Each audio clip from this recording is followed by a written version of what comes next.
lanjut ya. Lanjut lagi tentang perangkat penyimpanan ya. Materi selanjutnya adalah perangkat penyimpanan atau storage-nya atau hard disk-nya itu ya. Oke, dasar teori tentang praktik tentang teori ini adalah perangkat penyimpanan. Ada beberapa jenis perangkat penyimpanan ya pada komputer, antara lain magnetic disk, adalah hard disk, floppy disk, optical disk, compact disk, DVD, USB flash drive di sini. Nah, ada instruksi modul. Yang pertama adalah magnetic disk. Magnetic disk adalah piringan bundar yang terbuat dari bahan tertentu dengan permukaan dilapisi bahan yang dapat dimagnetisasi. Contohnya adalah besi oksida. Perekaman dan pembacaan menggunakan kilokonduktif yang bisa disebut dengan head di sini.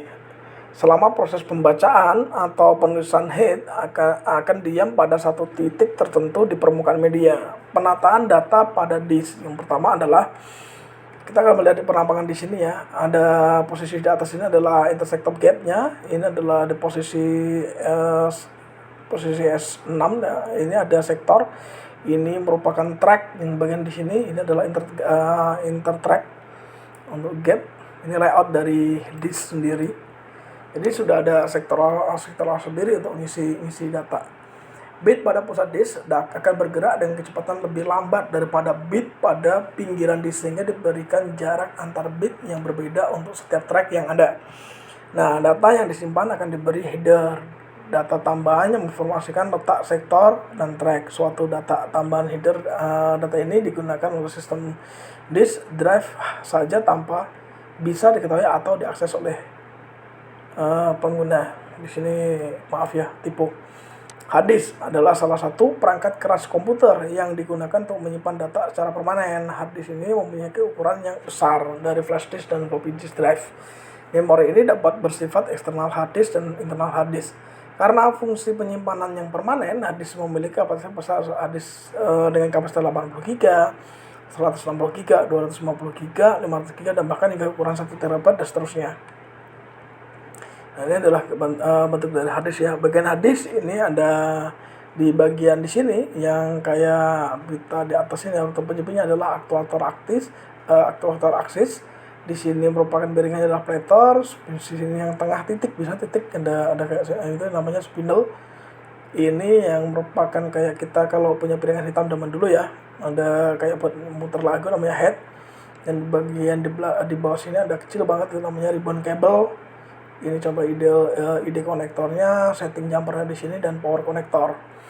Jadi ini bagian dari hard disk. Nah, plater adalah komponen utama pada hard disk yang dipakai untuk tempat penyimpanan data. Plater ini akan dilengkapi dengan track dan juga sektor, sehingga menyebabkan mengapa hard disk kapasitas tidak sesuai dengan apa yang tertera pada spesifikasinya. Pasti akan lebih sedikit, sebab track dan sektor akan menyimpan ID pengenal untuk format hard disk. Spindle, komponen hard disk berupa poros yang dipakai untuk menempatkan plater serta memutar plater spindle motor. Kualitas dari suatu hard disk ditentukan dari spindle ini. Makin besar kecepatan berputar yang diberikan oleh spindle, berarti kecepatan akses yang pada hard disk akan semakin cepat pula. Head itu sendiri itu komponen hard disk yang mempunyai fungsi sebagai piranti pembaca dan juga penulis pada hard disk. Ini ada contohnya dilengkapi dengan 2 buah head. Jadi hard disk yang berada di atas dan juga di bawahnya. Cepat tidaknya proses pembacaan serta penulisan head akan sangat bergantung pada kondisi sektor dan platernya. Logic board, papan utama hard disk yang dilengkapi dengan piranti penyimpanan BIOS hard disk, sehingga akan siap untuk dikenali ketika pada saat dihubungkan dengan mainboard. Jadi di bagian sini nih, di atas ini nanti ada mainboardnya ya, plug gitu.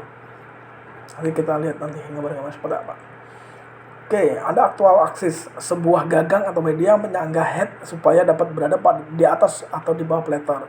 Ribbon cable, sebuah kabel yang menghubungkan antara head dan juga logic board sebagai media penghantar informasi dari head ke logic board ataupun sebaliknya. Setting jumper, yaitu media pada hard disk yang dipakai untuk menentukan kedudukan hard disk pada BIOS motherboard komputer. Nah, ini ada yang ke-8 adalah ribbon cable, penghubung antara head dan logic board, di mana setiap dokumen atau data yang dibaca oleh head akan dikirimkan logic board untuk selanjutnya dikirim ke mainboard supaya prosesor dapat memproses data tersebut sesuai dengan masukan atau input yang diterima. Jadi di sini ya nanti ya proses input masukannya di sini. Oke, ada namanya dengan power connector sekali. Ini untuk supply power ya di sini ya.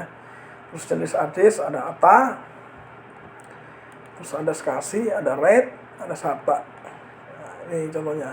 Ada floppy disk, ini juga sudah dipakai kalau kita pernah install Windows 98, nanti kita harus memiliki floppy disk drive karena fungsi floppy disk drive ini untuk melakukan proses startup-nya. Jadi bootable-nya pakai disket ya. Jadi kita run startup untuk menjalankan proses instalasi di Windows 98 itu. Optical disk sekarang sudah jarang dipakai dan banyak menghilang karena proses instalasi rata-rata sudah menggunakan menggunakan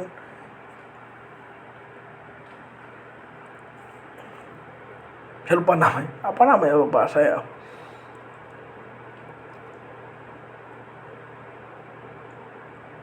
USB flash drive, astagfirullah.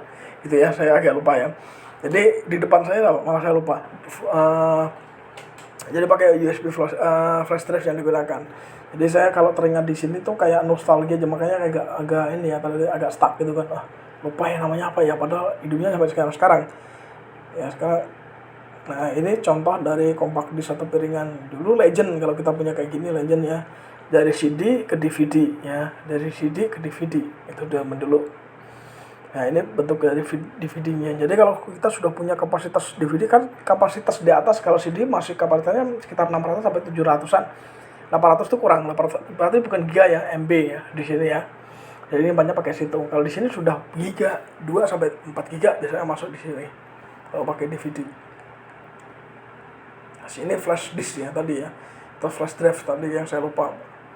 Adalah sebuah media penyimpanan data yang menggunakan port USB. Saya dulu ngalamin dari 128 MB, 156, 512, sekarang udah bergiga-giga, sekarang lebih tipis dan bergiga-giga. Dari flash disk. Jadi kalau sekarang instalasinya udah pakai ini udah semuanya udah jalan lancar. Kekurangannya, kalau ukurannya yang sangat kecil berarti mudah sekali menghilang, bukan menghilang sih, hilang gitu ya, hilang ketelingsut biasanya kayak gitu, atau lupa mencabut. Jadi colokin lupa mencabut, lupa gitu kan. Oke, sini tidak ada tugas ya, tidak ada tugas di sini. Oke, untuk materi ini sudah cukup untuk materi di media penyimpanan. Nanti untuk di gambar-gambarnya bisa dicek ya, nanti cek sendiri bisa di sini ya. Jadi kalau kita lihat storage gitu ya, HDD caranya jadi ini, di internet aja ya seperti apa nanti storage HDD-nya. Nah ini kita cari, ini gambar-gambarnya ya. Terus HDD kita nyari yang SSD ya. Ini jelas lebih kencang di sini karena solid di sini ya. Cuma bedanya kalau kita pakai SSD itu saya masih gagal untuk merecovery-nya ya. Jadi selalu terjadi recovery. Tapi memang performa kecepatannya lebih tinggi SSD daripada HDD sih. Tapi untuk proses recovery-nya saya lebih prefer ke HDD daripada ke SSD. Itu kalau mau kita proses recovery data. Oke, cukup sekian dan terima kasih. Lanjut ke materi berikutnya nanti. Jangan lupa terus pantau channel ini untuk feedback ke saya. Jadi saya nanti tetap akan memberikan informasi baik teori maupun praktikumnya seperti apa ya, teorinya seperti apa dan praktikalnya seperti apa. Sekian dan